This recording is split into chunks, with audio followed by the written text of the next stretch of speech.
Seema Haider's marital battle lands in Noida court. क्या अर्थ हुआ?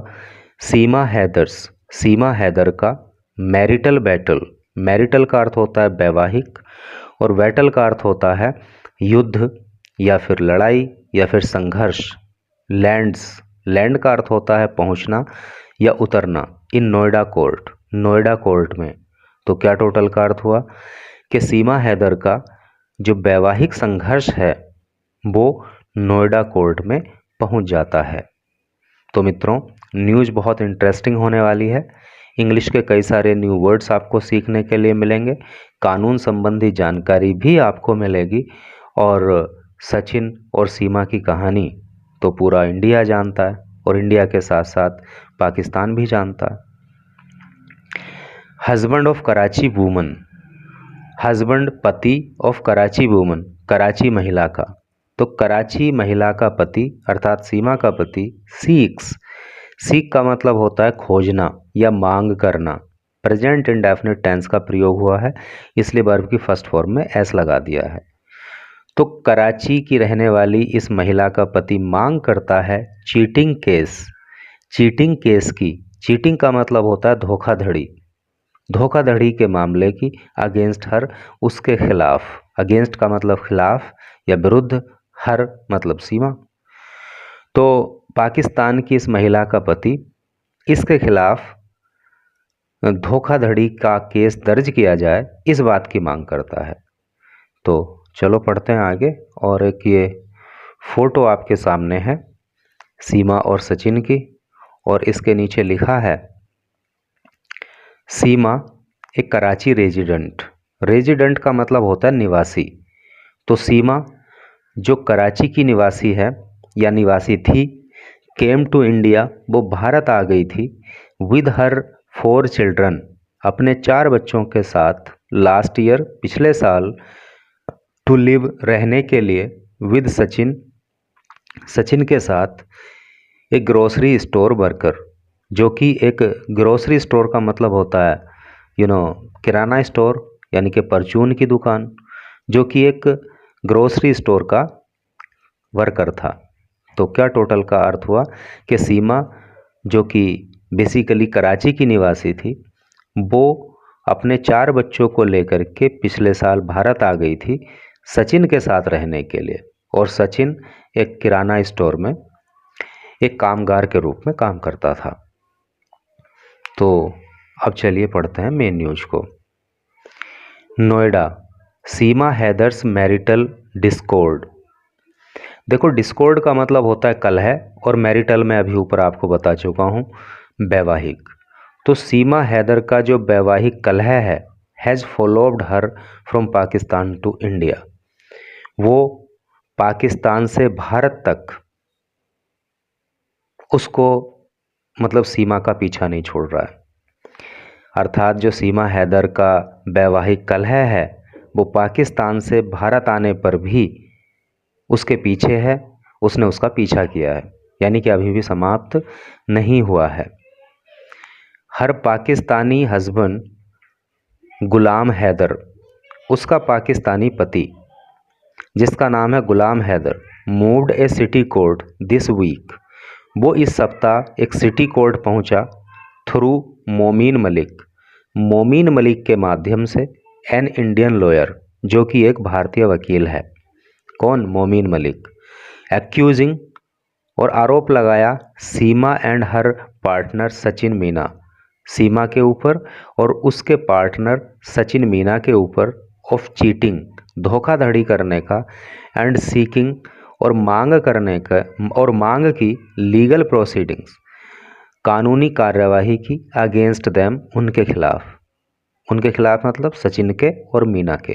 तो सेंस क्लियर हो गया ना कि सीमा हैदर का जो पाकिस्तानी पति है जिसका नाम है गुलाम हैदर, तो वो इस सप्ताह भारत के एक वकील जिसका नाम मोमीन मलिक है उसके माध्यम से सिटी कोर्ट पहुंचा, और उसने सीमा और सचिन मीना पर धोखाधड़ी करने का आरोप लगाया, और उसने मांग की कि इनके खिलाफ जो है कानूनी कार्यवाही की जाए। Malik filed the application under the CRPC section 1563। तो मलिक, ये एडवोकेट के लिए बोला गया है। मलिक फाइल्ड, मलिक ने फाइल करी, यानी मलिक ने जो है दर्ज कराई, द एप्लीकेशन, शिकायत, under the CRPC section 1563। CRPC की धारा 156(3) में मलिक ने जो है एक प्रार्थना पत्र दर्ज कराया, which allows a magistrate to order an investigation. Investigation का मतलब होता है जांच करना, और ये जो धारा है ना 156(3), ये एक मजिस्ट्रेट को अलाउ करती है, एक मजिस्ट्रेट को अनुमति देती है कि वो जांच का आदेश दे। सीमा ए कराची रेजिडेंट, सीमा जो कि बेसिकली कराची की निवासी है या थी, स्नीक्ड इनटू इंडिया। स्नीक का मतलब होता है छिपकर जाना, तो वो छिपकर भारत में आ गई थी, इलीगली, गैर कानूनी तरीके से, है नहीं। तो वो गैर कानूनी तरीके से भारत में एंट्री कर गई थी विद हर 4 चिल्ड्रन, अपने 4 बच्चों के साथ, लास्ट ईयर, पिछले साल, to live with Sachin, Sachin के साथ रहने के लिए, एक grocery store worker in Raghupura, जो कि रघुपुरा में एक किराना स्टोर में काम किया करता था। The two claimed to have met while playing PUBG. The two claimed, इन दोनों ने दावा किया था, टू हैव मेट, कि वो मिले थे, वाइल प्लेइंग पबजी, पबजी खेलते हुए, एंड फॉलन इन लव, और तभी उन्हें एक दूसरे से प्रेम हो गया था। तो दोनों ने ही बताया था, सचिन ने भी और सीमा ने भी, कि पबजी खेलते समय उनकी मुलाकात हुई और उसी दौरान उनको प्रेम हो गया। The two claim to have got married in Kathmandu during an earlier meeting. The two claim, दोनों दावा करते हैं, टू हैव गॉट मैरिड, कि उन्होंने शादी कर ली थी, इन काठमांडू, काठमांडू में, ड्यूरिंग एन अर्लियर मीटिंग, पहले जो उनकी मुलाकात हुई थी तो उसी के दौरान उन्होंने काठमांडू में एक दूसरे से विवाह रचा लिया था, ऐसा उन्होंने दावा किया। मोमीन अलेज्ड, मोमीन ने आरोप लगाया, सीमा को लेकर के, Seema had not taken divorce from Ghulam Haider. तो मोमीन, जो कि मतलब इंडियन एडवोकेट है, उसने आरोप लगाया कि सीमा ने गुलाम हैदर से डिवोर्स नहीं लिया था। डिवोर्स का मतलब तलाक, है नहीं। तो मोमीन ने ये आरोप लगाया कि सीमा ने गुलाम हैदर से तलाक नहीं लिया था, and her marriage with Sachin was not valid, और उसने बताया कि सचिन के साथ जो उसकी शादी हुई है वो वैलिड नहीं है, वो सही नहीं है, वैध नहीं है। Appearing before additional chief judicial magistrate. Appear का मतलब होता है पेश होना या प्रस्तुत होना, उपस्थित होना। Before additional chief judicial magistrate, additional का मतलब होता है अतिरिक्त, चीफ का मतलब मुख्य, जुडिशियल का मतलब न्यायिक, और मैजिस्ट्रेट तो मैजिस्ट्रेट है ही। तो अतिरिक्त मुख्य न्यायिक मैजिस्ट्रेट के सामने प्रस्तुत होकर के, जिनका नाम है प्रदीप कुमार कुशवाहा, ऑन थर्सडे को मोमीन कंटेंड का मतलब होता है तर्क प्रस्तुत करना, तर्क देना। तो मोमीन ने तर्क दिया that Seema had mentioned, mention का मतलब होता है जिक्र करना, बताना, कि सीमा ने जिक्र किया था गुलाम Haider as her husband, Ghulam Haider का अपने पति के रूप में, इन हर बेल एप्लीकेशन, अपनी जमानत अर्जी में, जो उसने जमानत के लिए प्रार्थना पत्र लगाया था उसमें उसने गुलाम हैदर को अपने पति के रूप में वहाँ पे दिखाया था। इस बात का तर्क जो है मोमिन ने दिया। आफ्टर शी वॉज अरेस्टेड, जब उसको गिरफ्तार कर लिया गया था for allegedly entering India. Allegedly नहीं है, इल्लीगली है। इल्लीगली का मतलब होता है गैर कानूनी तरीके से। तो क्या मतलब हो रहा है कि सीमा जब गैर कानूनी तरीके से भारत में एंट्री कर गई थी, भारत में प्रवेश कर गई थी, तो उसको गिरफ्तार कर लिया था। और उस गिरफ्तारी के बाद जब उसने अपनी जमानत याचिका वहाँ पे लगाई कोर्ट के अंदर, तो उसने वहाँ पे उस जमानत याचिका में गुलाम हैदर को अपने पति के रूप में दिखाया था। Even though she publicly claimed, जबकि वो सबके सामने दावा करती है।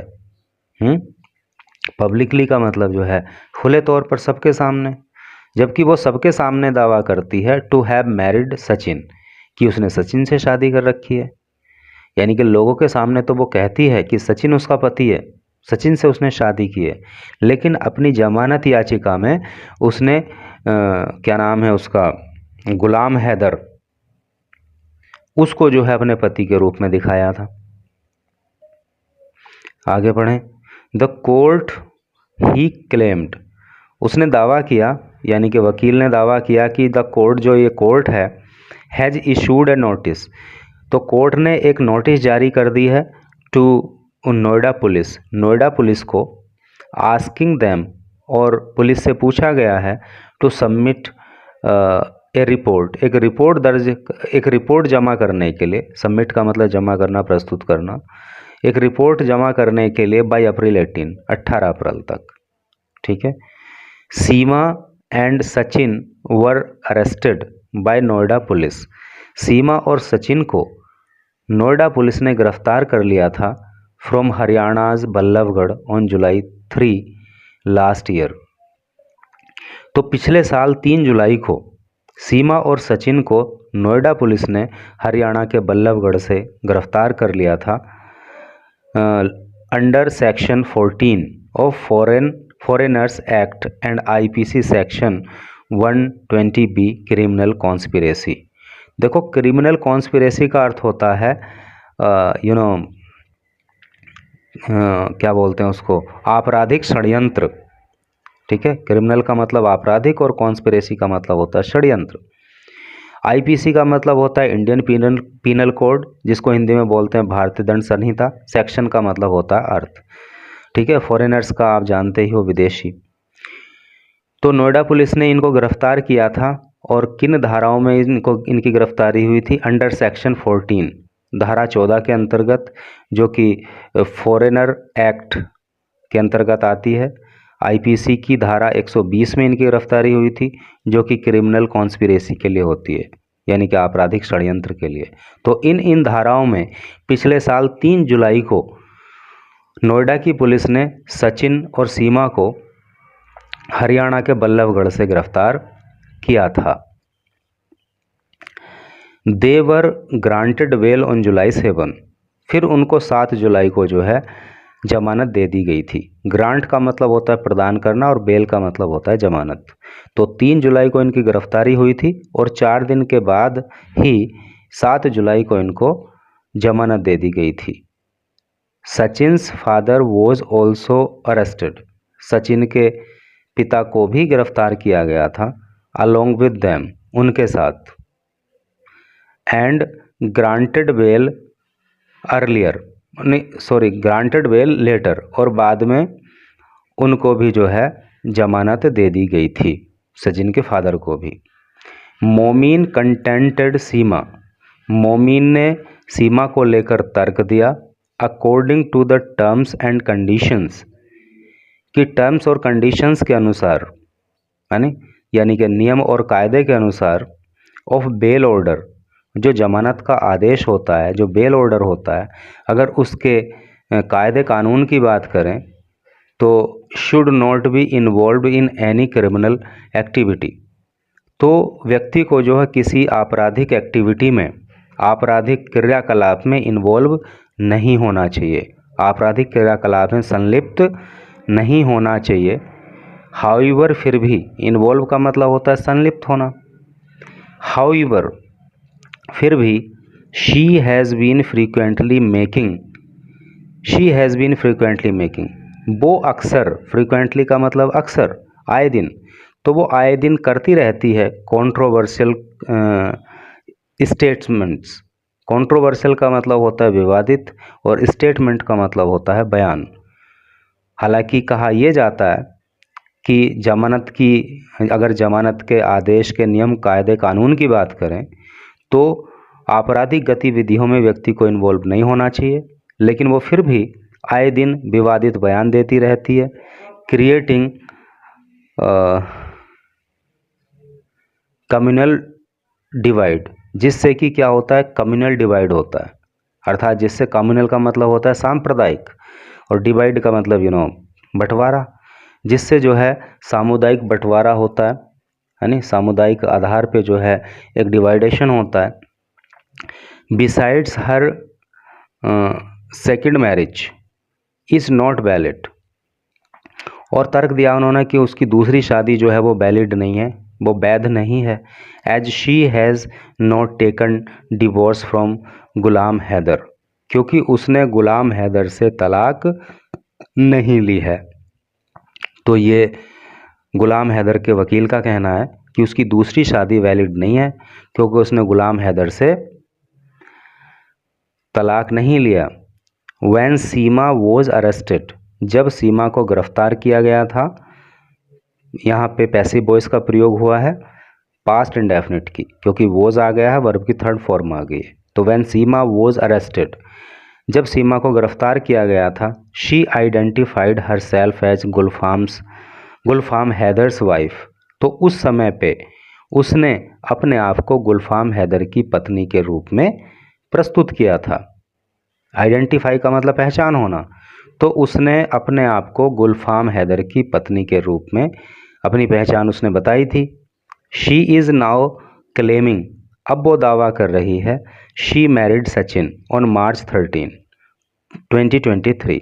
अब वो दावा कर रही है कि उसने इन नेपाल, अब वो दावा कर रही है कि उसने 13 मार्च 2023 को नेपाल के अंदर जो है सचिन से शादी कर ली। यानी कि उसने जमानत लेते समय तो बोला था कि वो गुलफाम हैदर की पत्नी है, जबकि वो दावा कर रही है अब कि उसने 13 मार्च 2023 को ही नेपाल के अंदर सचिन से शादी कर ली थी। If she had married Sachin, अगर उसने सचिन से शादी कर ली थी, why did she use Gulfam Haider's name, तो फिर उसने गुलफाम हैदर के नाम को क्यों यूज किया इन द बेल प्ली, जमानत याचिका में।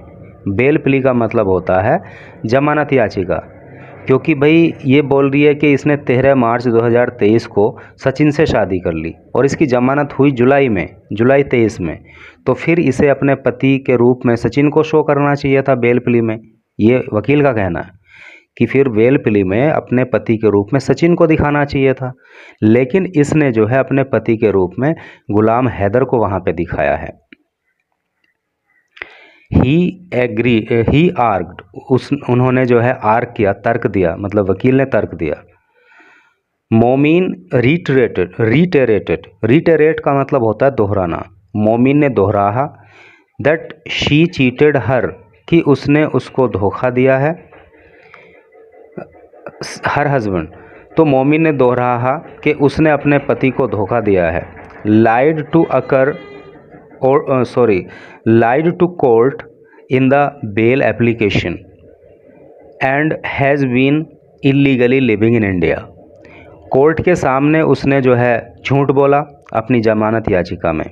यानी कि जमानत याचिका में उसने झूठ बोलने का क्या मतलब है कि उसने अपने पति के रूप में गुलाम हैदर को दिखाया, जबकि वो कहती है कि उससे पहले ही उसकी शादी सचिन के साथ हो गई थी। तो इस तरह से उसने कोर्ट के सामने जमानत लेते समय झूठ बोला, और क्या है कि वो इंडिया के अंदर गैर कानूनी तरीके से इलीगली जो है रह रही है। ये सारे के सारे आरोप जो है वो गुलाम हैदर के वकील ने सीमा को लेकर लगाए।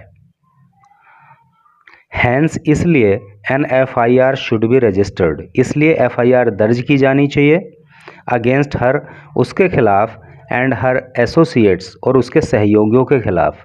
एसोसिएट का मतलब होता है सहयोगी। तो सीमा के खिलाफ एफआईआर दर्ज हो और उसके जो सहयोगी हैं उनके खिलाफ भी एफआईआर दर्ज होनी चाहिए ऑन चार्जेज। चार्ज का मतलब होता है आरोप, आरोपों पर ऑफ चीटिंग, धोखाधड़ी के एंड क्रिमिनल कॉन्स्पिरेसी, और आपराधिक षड्यंत्र करने के लिए। ठीक है, क्लियर हो गया ना कि आपराधिक षड्यंत्र करने के लिए सीमा के ऊपर और उसके सहयोगियों के ऊपर जो है वो एफआईआर दर्ज होनी चाहिए। ऐसा जो है सीमा के पूर्व पति के वकील का कहना है। AP Singh, council for Seema and Sachin, AP Singh जो कि सीमा और सचिन के वकील हैं, सैड, उन्होंने कहा मोमीन्स एप्लीकेशन, कि जो मोमीन की ये एप्लीकेशन है, ये जो प्रार्थना पत्र है, जो शिकायत पत्र है, इन कोर्ट के अंदर was a public stunt, was a publicity stunt. तो ये और कुछ नहीं है, केवल पब्लिसिटी स्टंट है, यानी कि ऐसा करके वो पब्लिसिटी चाहते हैं, वो लोगों का ध्यान आकर्षित करना चाहते हैं, इसके अलावा इसका कोई भी अर्थ नहीं बनता। ऐसा एपी सिंह ने कहा जो कि सीमा और सचिन के वकील हैं। The CRP does not permit, देखो ये बात बहुत इम्पोर्टेंट है, ये सिर्फ इस केस से रिलेटेड नहीं है बल्कि हमें हमेशा इस बात को याद रखना चाहिए। The CrPC does not permit, CrPC अनुमति नहीं देती ए पाकिस्तानी सिटीजन, एक पाकिस्तानी नागरिक को, to file a case in India, कि वो भारत के अंदर कोई केस दर्ज करे। बहुत इम्पोर्टेंट बात है, कानूनी रूप से हमें पता होनी चाहिए कि सीआरपी इस बात की अनुमति नहीं देती कि कोई पाकिस्तानी भारत में आकर के केस दर्ज करेगा। सीमा हैज़ एडॉप्टेड हिंदुइज़्म, सीमा ने हिंदुइज़्म को अडॉप्ट कर लिया है। अडॉप्ट का मतलब स्वीकार करना और हिंदुइज़्म मतलब हिंदू धर्म। तो सीमा ने हिंदू धर्म को स्वीकार कर लिया है। एंड मैरिड सचिन, और उसने सचिन से शादी भी कर ली है। इन पाकिस्तान, पाकिस्तान के अंदर देयर इज़ ए ट्रेडिशन, एक परंपरा है, ऑफ ओरल तलाक, जिसको ट्रिपल तलाक कहते हैं। ओरल का मतलब मौखिक, पाकिस्तान के अंदर मौखिक तलाक देने की परंपरा है जिसको 3 तलाक बोलते हैं। एंड शी वॉज डिवोर्स्ड, और उसको डिवोर्स कर दिया गया था, अर्थात उसको तलाक दे दिया गया था फ्रॉम हर हस्बैंड, अपने पति के द्वारा, मतलब उसके पति के द्वारा उसको तलाक दे दिया गया था। ही सेड, उन्होंने कहा। देखो अब वहाँ पे ओरल तलाक की व्यवस्था है पाकिस्तान के अंदर, जैसे इंडिया में भी कुछ समय पहले तक हुआ करती थी। अब वो कह रहा है गुलाम हैदर का वकील कि जो है इसने तलाक नहीं लिया। अब अगर व्यवस्था ये ट्रिपल तलाक की वहाँ पे नहीं होती, कानूनी तौर से लिखित में यदि तलाक हुआ करता तो उसका तर्क चल भी सकता था। अब भाई मौखिक रूप से तलाक की व्यवस्था है तो मौखिक रूप से तलाक देने का तो कोई सबूत होता नहीं है, तो वो तलाक दिया था कि नहीं दिया था इस बात को प्रूव नहीं किया जा सकता। हाँ, अगर कानूनी तरीके से तलाक लेने की व्यवस्था होती, जैसे कि इंडिया के अंदर 3 तलाक को ख़त्म करके उसको कानूनी जामा पहनाया गया है, तो अगर उस तरह की व्यवस्था होती तो फिर उसका रिकॉर्ड भी होता, उसको रिकॉर्ड के रूप में पेश भी किया जा सकता था। बट ऐसा नहीं कर सकते ना, क्योंकि मौखिक रूप से कही हुई बात का कोई लिखित में तो कुछ होता नहीं है। तो इस तरह से करके न्यूज़ थी।